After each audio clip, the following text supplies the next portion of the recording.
Hello दोस्तों, welcome to market for retails. हम बात करने वाले हैं आईएफसीआई। आपसे मतलब industrial financial corporation of India. मैं आपको बता दूं, आईएफसीआई एक पब्लिक सेक्टर की एनबीएफसी कंपनी है। एनबीएफसी मतलब नॉन बैंकिंग फाइनेंशियल कंपनी है। ये एक लिस्टेड कंपनी है और इसके अलावा कंपनी की 6 और सब्सिडरी कंपनी है। बात करूं आईएफसीआई की, तो आईएफसीआई काम क्या करती है? तो आईएफसीआई जो है वो फाइनेंशियल सर्विसेज प्रोवाइड करती है, मतलब कि वित्त पोषण करती है। जो कि किस तरीके की परियोजनाओं, जैसे कि हवाई अड्डे, एयरपोर्ट्स हो गया, रोड्स हो गई, हमारे टेलीकॉम सेक्टर हो गया, बिजली हो गया, रियल एस्टेट आदि में ये कंपनी फाइनेंस वहाँ पे करती है। कंपनी ने अपने Q1 के नंबर जारी कर दिए हैं। तो किस तरीके के Q1 के नंबर जारी किए, साथ ही साथ हम ये तो देखेंगे। इसके अलावा हम कंपनी का फंडामेंटल भी देख लेते हैं। ठीक है, 70.80 पे इसका शेयर ट्रेड कर रहा है और लास्ट ट्रेडिंग सेशन में भी इसमें लगभग 5 से 6% की गिरावट हमें देखने को मिली थी। अगर आप देखोगे जब से इसने अपना रिकॉर्ड हाई बनाया उसके बाद में इसमें लगभग 15 से 20% की गिरावट हमें देखने को मिल गई है। ठीक है, तो इसका कारण क्या है ये बाद में देखेंगे। सबसे पहले हम इसके नतीजे भी देख लेते हैं और कंपनी का एक बार फंडामेंटल पे नजर डाल लेते हैं। तो कंपनी का मार्केट कैप अगर देखोगे तो 18,000 करोड़ रुपए के मार्केट कैप वाली कंपनी है। ठीक ठाक मार्केट कैप है, लेकिन कंसर्न आप देख रहे हो ना, ये है इसका main price to earning ratio जो है इसका बहुत हाई है। 100 एबव 133 के आसपास ट्रेड कर रहा है, जबकि इंडस्ट्रियल पी कितना है, मात्र 18.33। डेब्ट टू इक्विटी चलो 1.18 मुझे समझ में आता है, क्योंकि जितनी फाइनेंशियल कंपनियां होती है, एनबीएफसी होती है, उनके थोड़ा डेब्ट टू इक्विटी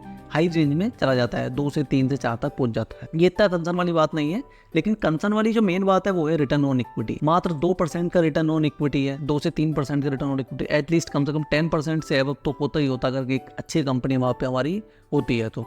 ठीक है, डिविडेंड यील्ड कंपनी 0, यानी कि कोई भी डिविडेंड ये कंपनी अभी तक प्रदान नहीं करती है। एक बार हम शेयर होल्डिंग पे नजर डाल लेते हैं। तो जो प्रमोटर है इसके सबसे ज्यादा वो उन्हीं के पास में इसके शेयर है 71.72% के साथ में मेजर स्टेक उन्हीं के पास में है। जबकि जो हमारे एफआई हैं वो 2.4% और डीआई हमारे 5.27%। जबकि पब्लिक यानी रिटेल इन्वेस्टर इसमें 21.61% स्टेक यहाँ पे रिटेल इन्वेस्टर के पास में है। पिछले 3 क्वार्टर का एक बार हम एनालिसिस कर लेते हैं, देख लेते हैं कि किसने स्टेक इसमें अपने कम किए हैं या किसने बढ़ाए हैं। तो सबसे अच्छी इसकी शेयर की मुझे पॉजिटिव बात ये लगी कि जो इसके प्रमोटर हैं, प्रमोटर ने यहाँ पे खरीद करी है।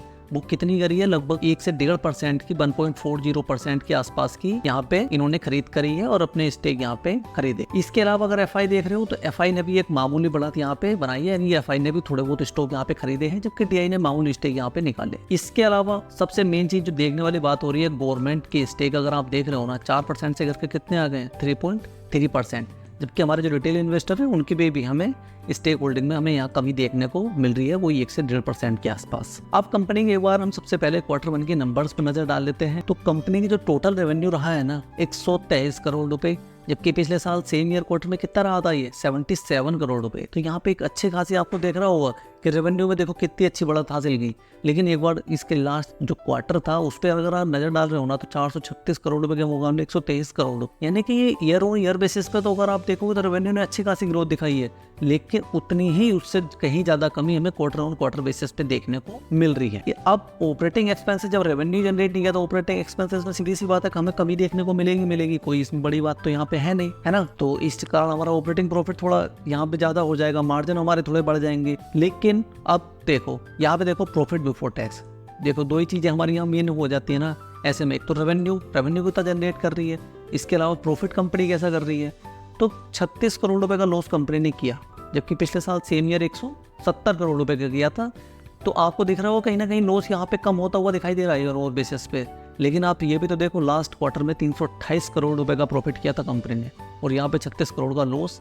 इसके अलावा टैक्सेस तो देखो लगभग उतने ही है, यहाँ पे टैक्स उतने नहीं थे, जबकि अभी टैक्स उतने ही 112 करोड़ जितना सेम क्वार्टर में थे, लास्ट क्वार्टर में थे। इस कारण हमारा जो नेट प्रॉफिट है उसमें हमें लगभग 150 करोड़ रुपए का, हमारा लगभग 148 करोड़ रुपए का नेट लॉस यहाँ पे कंपनी को हुआ है। जबकि लास्ट क्वार्टर में 215 करोड़ रुपए का प्रॉफिट यहाँ पे हुआ था। तो अब लास्ट ईयर के क्वार्टर से फिर तुलना करने का मतलब ही नहीं रहेगा ना। अगर आप देख रहे हो, कंपेयर कर रहे हो उनके नंबर को, फिर इतना कोई खास अंतर बचा नहीं है।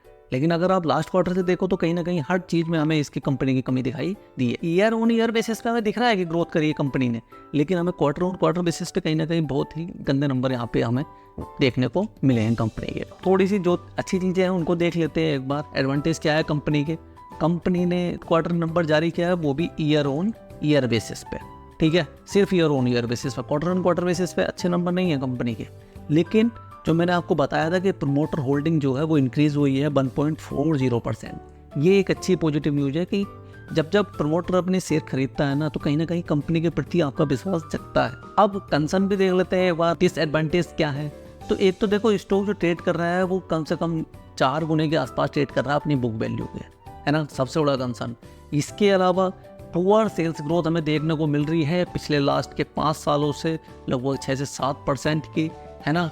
और बात करूँ अगर रिटर्न ऑन इक्विटी की, तो देखो लास्ट की 3 ईयर का एवरेज आ रहा है 16, लेकिन अभी अगर देखने को मिल रहे थे 2% के आसपास, तो एटलीस्ट कम से कम 10, अगर 15 से 20% भी अगर रिटर्न ऑन इक्विटी ना हो, एटलीस्ट हमारा कम से कम 10% एवब होता है, तो थोड़ा सा हमें विश्वास जगता है। तो कंपनी को लेके ये देखो, ये कंसर्न तो बिल्कुल बने हुए हैं, इसलिए चिंता की बात इस शेयर को लेके रहती है।